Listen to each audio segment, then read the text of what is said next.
نہایت ہی واجب الاحترام بزرگوں، دوستوں، بھائیوں، رمضان المبارک کا عشرہ مغفرت جاری و ساری حضور نبی کریم صلی اللہ علیہ وآلہ وسلم نے ارشاد فرمایا اولہ رحمت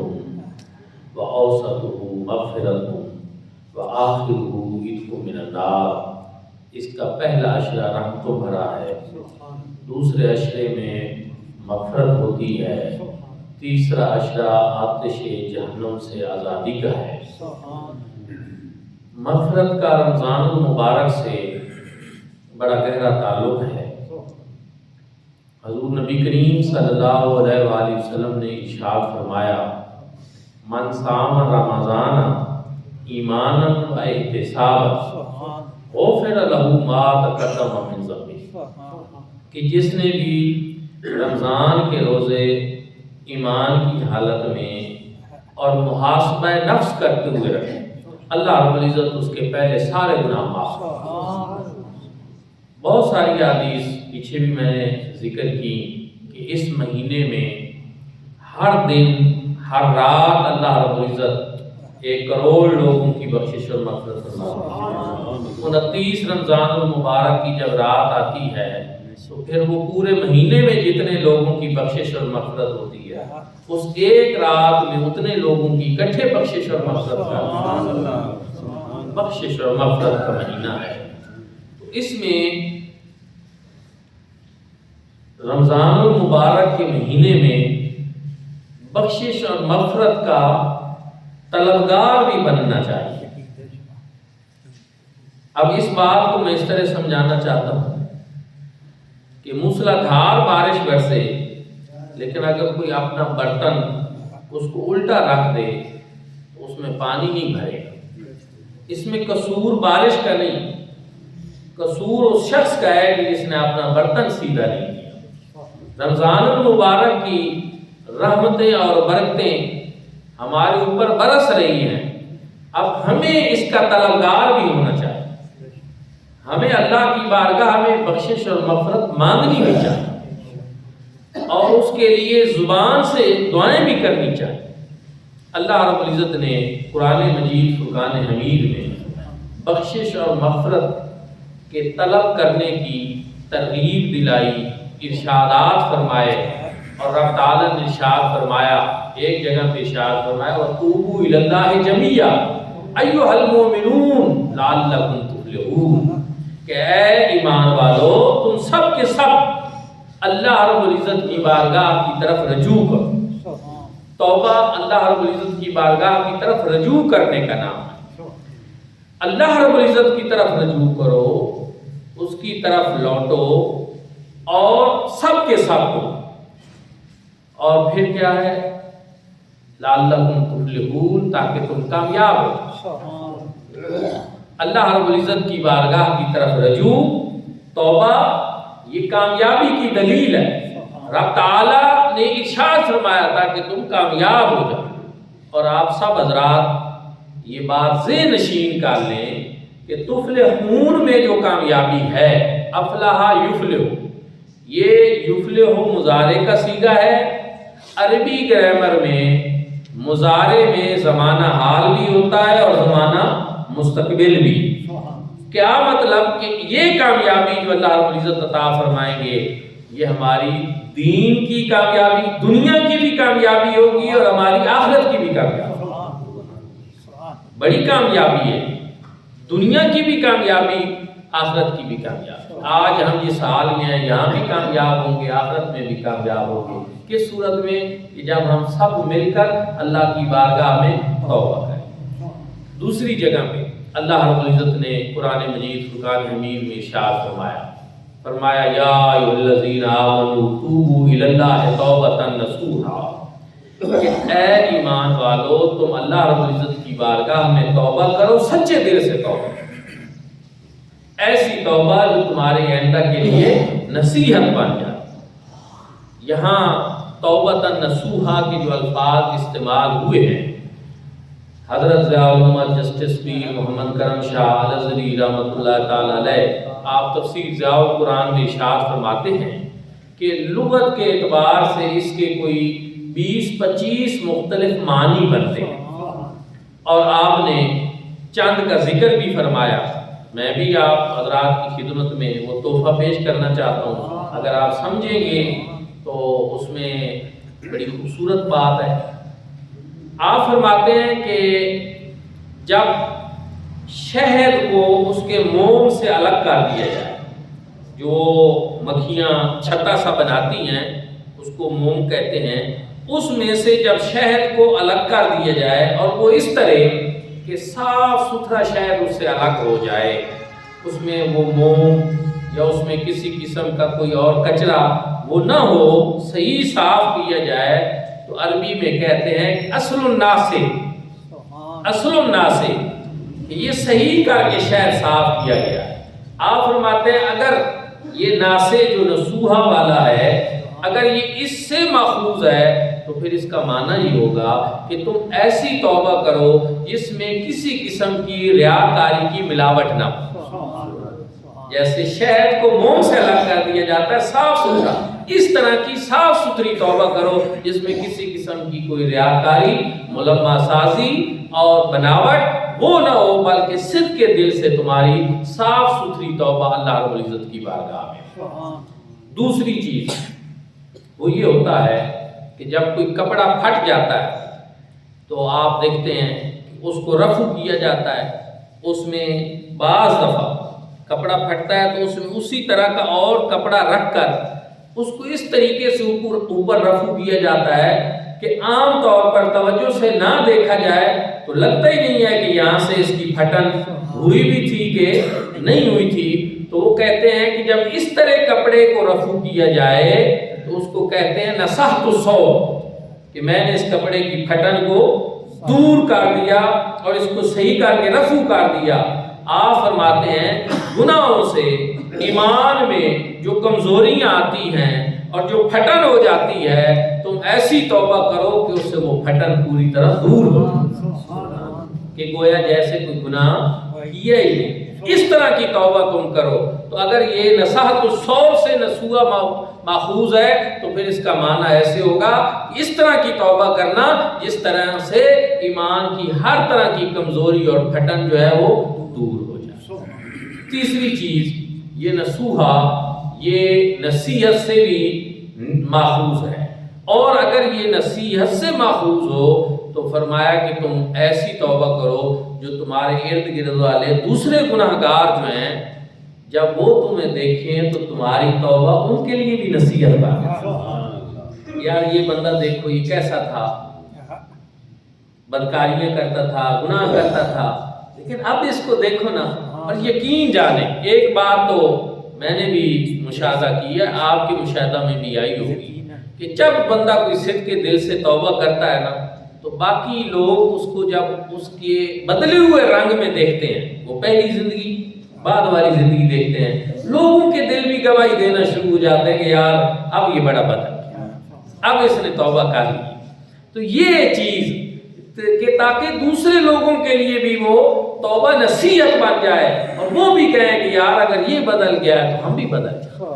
یار اس نے توبہ کر لی ہے تو ہم بھی توبہ کر لیں، ان کے دلوں پر بھی اس کی اس توبہ کا اثر ہو، اس کی اس خوبصورتی کا اثر ہو، تو پھر کہا جائے گا کہ ایسی توبہ ہے جو دوسروں کے لیے بھی نصیحت بن گئی۔ یا ایھا الذین آمنوا توبوا الی اللہ توبۃ نصوحا۔ یہ تو لغت کی باتیں تھیں۔ حضور اعظم رحمۃ اللہ تعالی فرماتے ہیں آؤ اب میں تم سب کو بارگاہ نبوت میں لے چلتا ہوں۔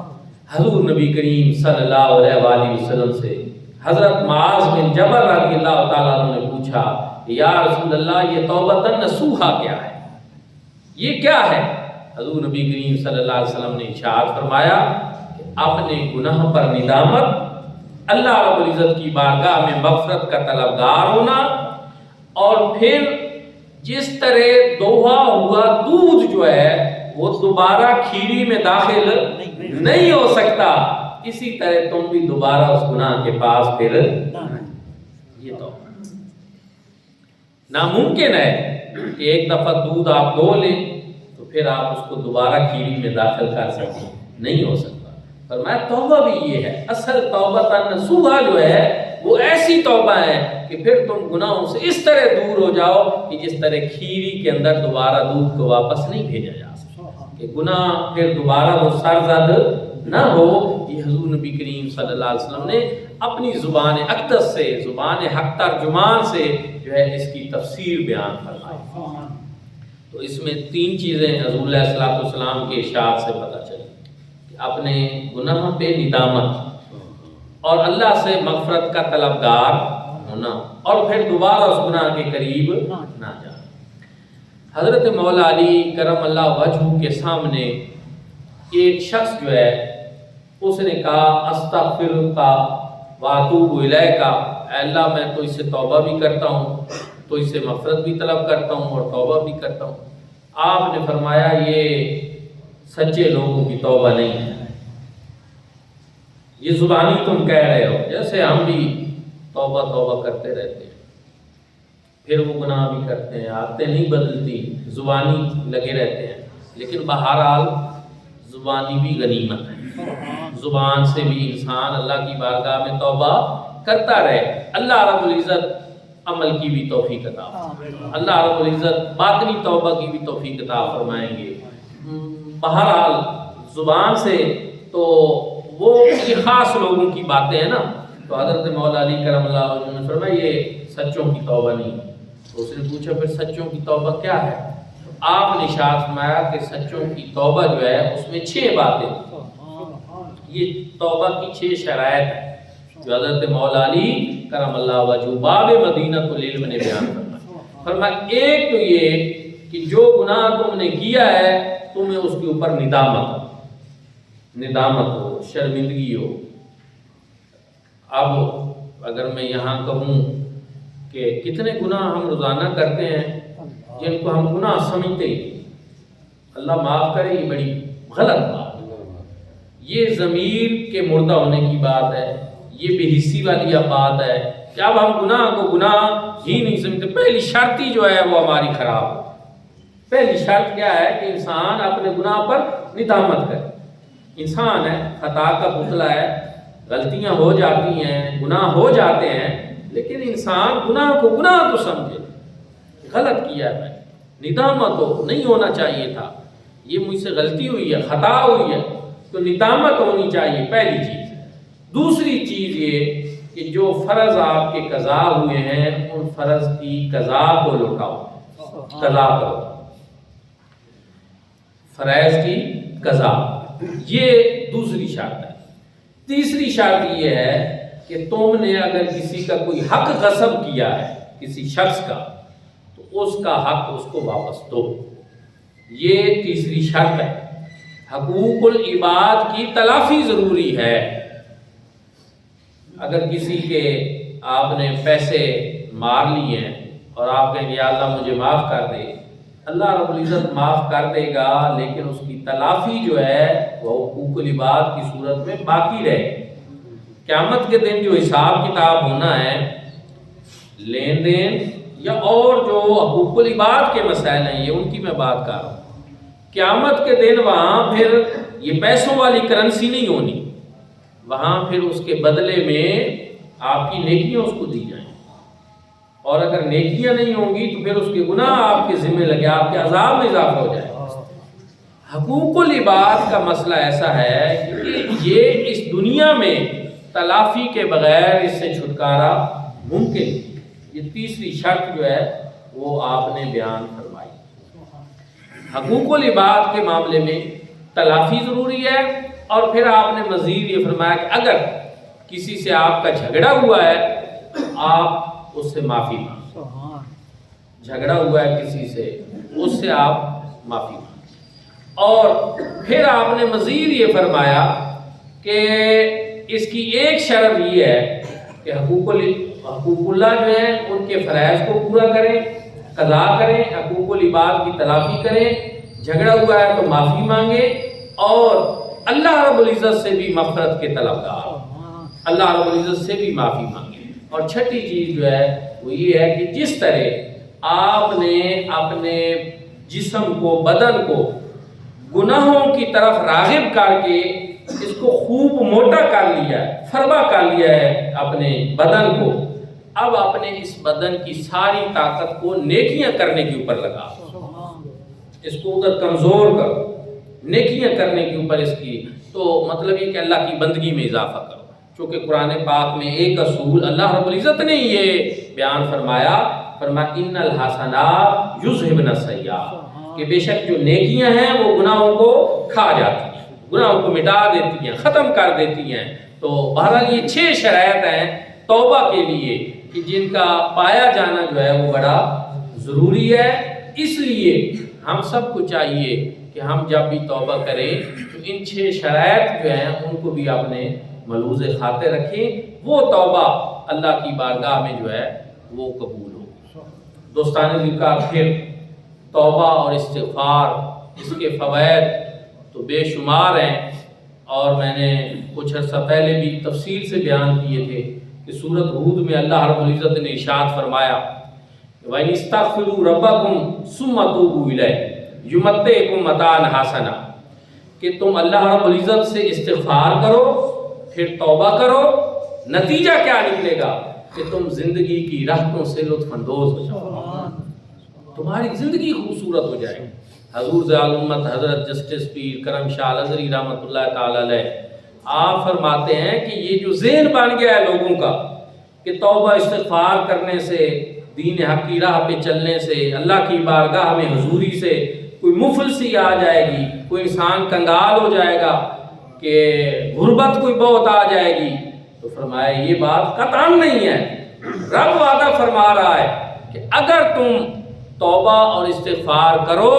تم زندگی کی راحتوں سے لطف اندوز ہو جاؤ، تمہاری زندگی خوبصورت ہو جائے گی، متاع حسنہ ہو جائے گی، بہترین زندگی ہو جائے گی۔ اس کا مطلب یہ ہے کہ ہماری زندگی میں اگر مشکلات ہیں، ہماری زندگی میں اگر رزق کی کمی ہے، تو اس کی وجہ ہمارا نیک ہونا نہیں ہے، اس کی وجہ ہمارا گناہگار توبہ کے قریب نہ آنا ہے۔ اور اسی طرح سورۃ ہود میں اللہ رب العزت نے قرآن پاک میں جو ہے وہ بیان فرمایا، جو حضرت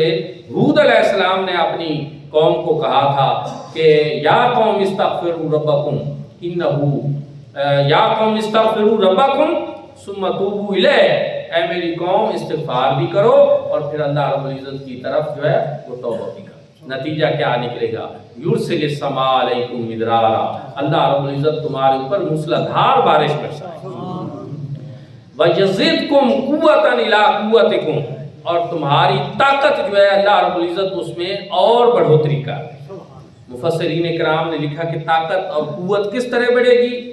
اولاد زیادہ ہو جائے گی، وہ تمہارے ساتھ کھڑے ہو جائیں گے جوان ہو کر، تمہاری طاقت بڑھ جائے گی۔ اللہ جب بارشیں زیادہ دے گا، تمہاری فصلیں اچھی ہوں گی، تمہارے پاس دولت آ جائے گی، وہ تمہاری طاقت اور قوت کا سبب بن جائے گی۔ 4 پیسے جیب میں ہوں، 2-4 بندے ساتھ ویسے بھی کھڑے ہو جائیں، غریب بندے کے ساتھ تو پھر کھڑا بھی کوئی نہیں ہوتا۔ اور یہاں دیکھیں کہ یہ سارے نسخے رزق کے، طاقت کے، قوت کے، یہ رب تعالیٰ ارشاد فرما،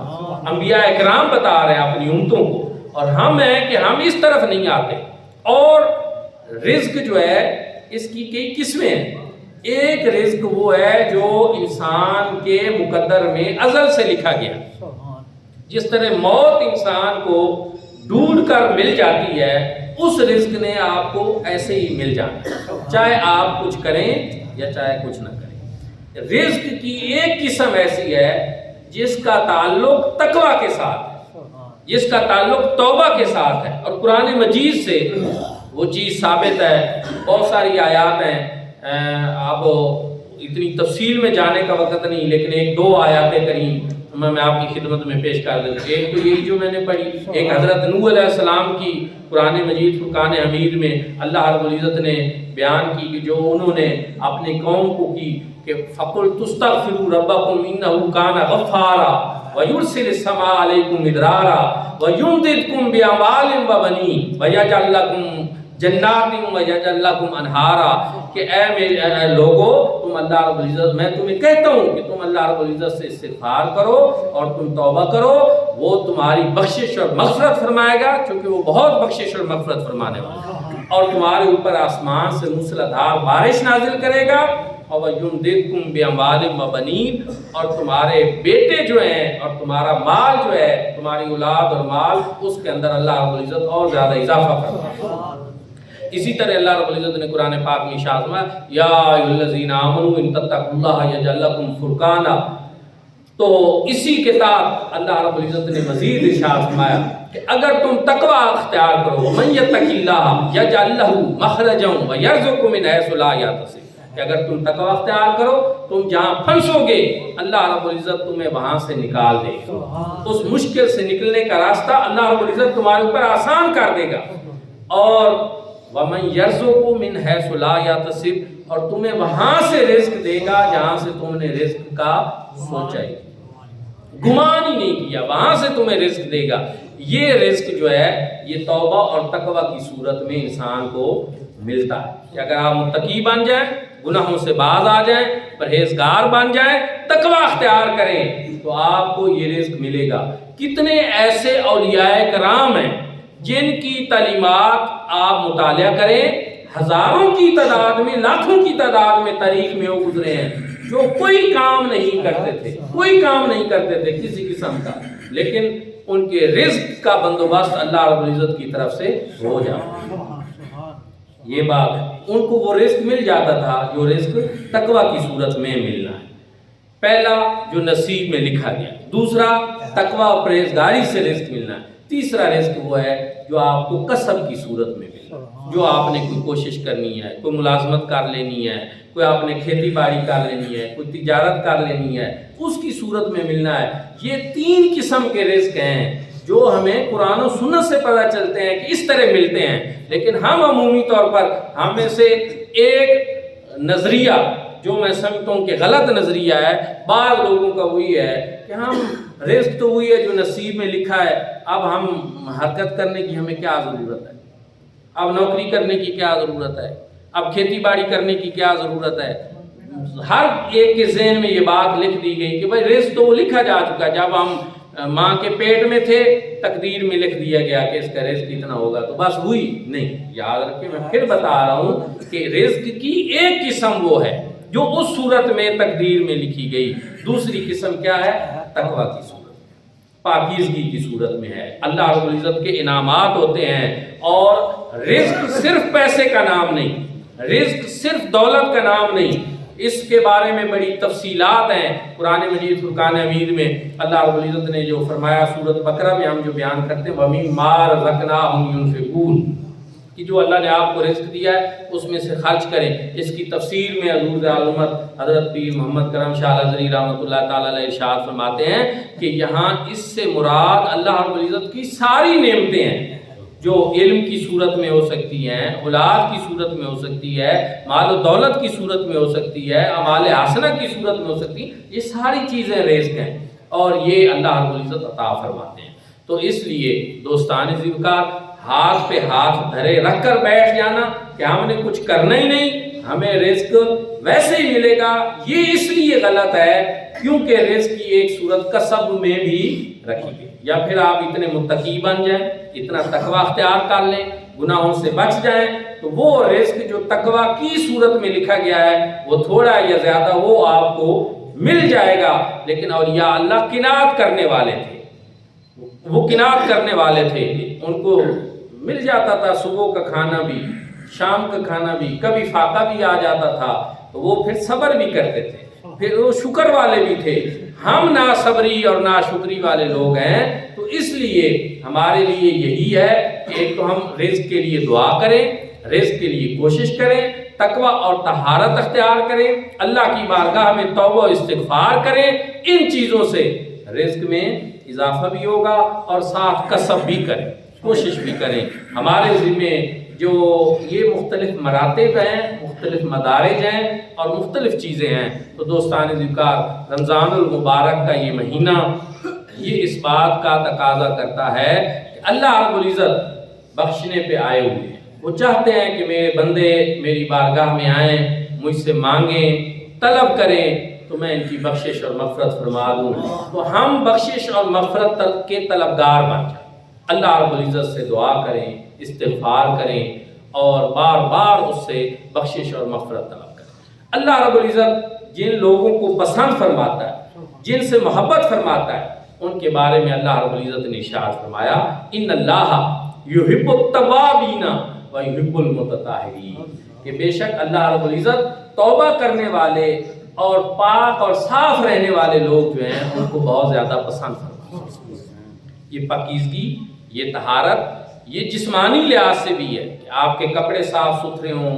آپ کا جسم پاک اور صاف رہے۔ یہ طہارت جو ہے یہ باطن کے لحاظ سے بھی ہے کہ آپ کے دل میں پاکیزگی ہو، برائیاں نہ ہوں، کینہ نہ ہو، حسد نہ ہو، مختلف قسم کی یہ معاشرتی برائیاں چیزیں، ان سے آپ اپنے آپ کو دور کریں تو اللہ رب العزت آپ سے محبت فرمائے گا۔ یاد رکھیں کہ اللہ رب العزت جس کو اپنا محبوب بندہ بنا لیتے ہیں، اللہ رب العزت کے انعامات اس کے اوپر کرم نوازی ہوتی ہیں۔ وضو کی جو آیت ہے اس کے آخر پہ اللہ رب العزت نے جو ارشاد فرمایا کہ جب تمہیں پاکیزگی حاصل ہو جائے گی تو صرف یہ نہیں کہ تمہیں پاکیزگی حاصل ہوگی، فرمایا ما یرید اللہ لیجعل علیکم من حرج ولکن یرید لیطہرکم ولیتم نعمتہ علیکم لعلکم تشکرون، کہ اللہ رب العزت یہ نہیں چاہتے کہ سردیوں میں تم ٹھنڈے پانی سے تم سے وضو کرائے اور تمہیں تنگی میں ڈال دے، نہیں، یہ کروانا اس لیے مقصود ہے کہ جب تمہیں پاکیزگی نصیب ہو جائے گی تو تم پاک اور صاف بھی ہو جاؤ گے، اور اللہ رب العزت جب تم پاک اور صاف ہوتے ہو تو وہ یہ چاہتا ہے کہ اب اپنی نعمتیں تمہارے اوپر تمام فرما۔ پاکیزگی، طہارت یہ رزق میں اضافے کا سبب بنتی ہے، اس لیے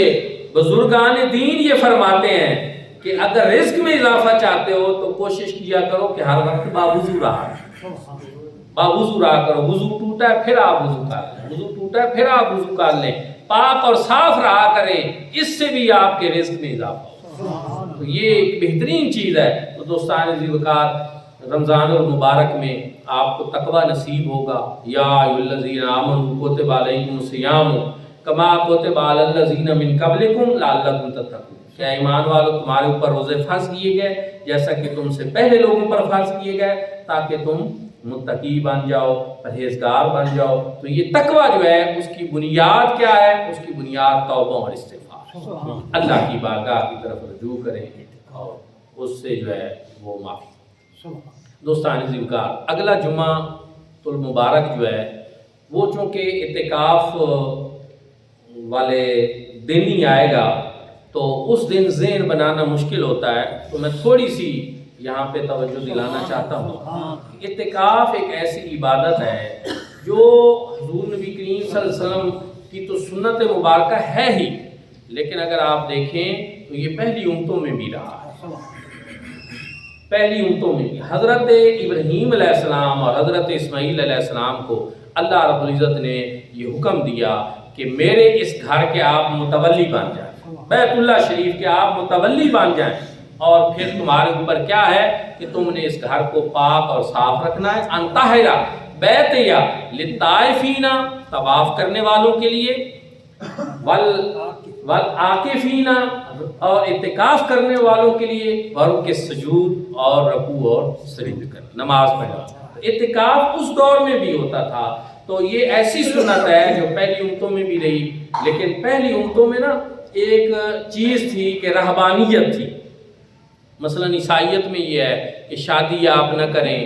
آپ تجارت نہ کریں، آپ دنیا سے الگ تھلگ ہو جائیں، ایک جھوپڑی لگائیں اور اس میں ہمیشہ کے لیے بیٹھ جائیں۔ تو یہ عیسائیت میں اس طرح کا تصور تھا۔ اسلام جب آیا تو حضور نبی کریم صلی اللہ علیہ وسلم نے ارشاد فرمایا لا رہبانیت فی الدین، دین اسلام میں رہبانیت نہیں ہے کہ آپ تجارت چھوڑ دیں، آپ شادیاں نہ کریں، آپ زندگی کے نظام سے الگ تھلگ ہو کر بیٹھ جائیں، یہ ٹھیک نہیں ہے۔ لیکن رجوع اللہ کے لیے، تعلق باللہ کے لیے، اور اس چیز کے لیے کہ ہم دنیا سے کبھی کٹ بھی جائیں، پھر حضور نبی کریم صلی اللہ علیہ وسلم نے ایک پیاری سنت بنا دی کہ ٹھیک ہے ساری زندگی تو ایسے نہ گزاریں، 10 دن ایسے گزار لیں جس میں آپ دنیا کے باقی معاملات سے الگ تھلگ ہو کر اللہ رب العزت کی یاد کر اللہ کے گھر میں بیٹھ جائیں اور اعتکاف کر لیں. شب قدر کی تلاش کی، اس سے بہترین صورت کوئی نہیں. جا کر گزاریں پھر بھی عبادت، اعتکاف میں بیٹھے ہوئے وہ رات سو کر بھی گزر گئی تو پھر بھی آپ کی عبادت. اس لیے اس سے بہترین اور کوئی طریقہ نہیں. اعتکاف بیٹھے ہیں. حضور نبی کریم صلی اللہ علیہ وسلم نے اپنی ظاہری زندگی میں 9 رمضان المبارک پائے اور آپ ہمیشہ اعتکاف بیٹھے. ایک مرتبہ اعتکاف نہیں بیٹھے تو اس سے آخری سال جب آیا تو حضور علیہ السلام نے 2 مرتبہ اعتکاف. تو یہ بڑی پیاری سنت ہے حضور نبی کریم صلی اللہ علیہ وسلم کی، تو اس پر عمل کریں. اور ویسے بھی ہمارے ذہنی سکون کے لیے جتنی ٹینشنیں ہیں، جتنا ایک تناؤ کا ماحول بنا ہوا ہے، اس کے لیے بھی ضروری ہے 10 دن معاملات چیزیں ہو جائیں ان سے کنارہ کش، چلتی رہیں گی. آپ اپنے خالق اور مالک کی بارگاہ میں، میرے مالک میں تیرے دروازے پہ آ گئی ہوں، تیرے گھر میں آ گئی ہوں، میں بیٹھ گیا ہوں، میرے معاملات دنیا کے تیرے سپورٹ، میں تیرے سپورٹ. تو اللہ کی بارگاہ میں بیٹھیں تو رب تعالیٰ بڑا غفور و رحیم ہے، بہت کرم فرماتا ہے، یقیناً کرم فرمائے گا. تو دوستان ذکر ایک اور دعوت بھی ہے کہ 19 رمضان المبارک آئندہ جمعرات کو انشاءاللہ جامعہ مدینۃ النبی کے اندر عظیم و شان روحانی اجتماع ہوگا، دعوت افطار ہوگی. اس میں انشاءاللہ آستانہ علیہ بھیرہ شریف سے حضرت پیر محمد نعیم الدین شاہ صاحب ولی عہد آستانہ علیہ بھیرہ شریف تشریف لا رہے ہیں. حضرت علامہ پیر محمد اسلم رضوی صاحب تشریف لا رہے ہیں. آپ سب کو دعوت عام ہے، آپ سب وہاں تشریف لے آئیں. وہاں ظہر سے لے کر مغرب تک کا وقت آپ وہاں پہ گزاریں، خطابات سنیں علماء کرام کے، اس روحانی ماحول کی برکات حاصل کریں، افطار بھی وہاں پہ کریں. تو میری طرف سے آپ سب کو یہ دعوت ہے، آپ سب نے تشریف لانا ہے اور انشاءاللہ عظیم و شان روحانی قسم کا یہ پروگرام ہوگا. اللہ رب العزت ہم سب کو رمضان المبارک کی برکات نصیب فرمائے. آخر دعوانا الحمدللہ.